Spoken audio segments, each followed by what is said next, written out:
I'm �𝐚𝐭, the container guy. Here's the installation instructions for installing this half glass in a man door.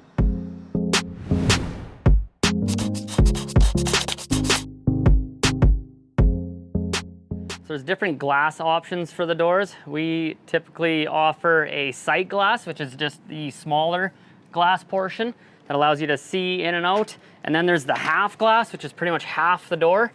You can see it is a large window going in here, so you gotta be very careful where you're cutting, that you leave some structure to the door. And because this door has panic hardware on the inside, we have to be very careful that we leave enough room for the lip of the frame for the glass. Another thing to note on the glass topic is that there's two different types. Typically you can get the wired glass, which is meant for fire rated doors, but you can't temper wired glass. So it's about half as strong as tempered glass. So if you're not needing your door to be fire rated, go with the tempered glass. It'll be twice as strong and it's a nice clear finish, so it's easier to see out of. This included butyl tape that goes on the inside flange prior to putting the window in once it's all ready to go in the door. And then your window would go on top and then another layer for the interior flange.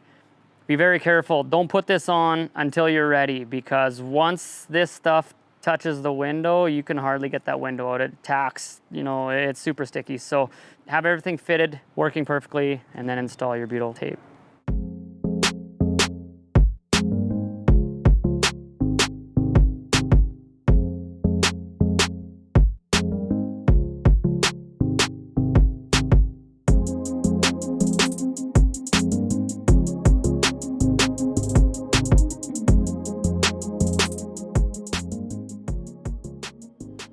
As you can see, when you cut into the door, it can change the door thickness. So 4 of these retainer clips are included with the window.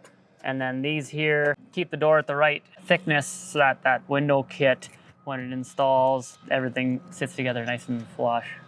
So the boys have the glass butyl taped into the outside frame. So now we just need to lift it up into place, then insert the inside frame, and then all of the screws that hold it all together and in place. Now you'll be screwing through the inside frame and it catches the other frame. So the self-tapping screws will just go inside here, and then that just sandwiches it all together. The only thing to be careful here is that because that door can flex, like if you're not, you might need to grab a Bessey clamp or something to squeeze this together, or you know, Matt can push on the one side and I can push on the other.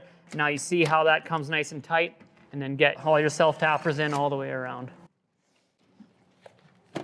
These Phillips and Robertson head screws are kind of ignorant, and it'd be way better if they provided you a hex-driven head, but whatever, just stick with them and you'll get them in.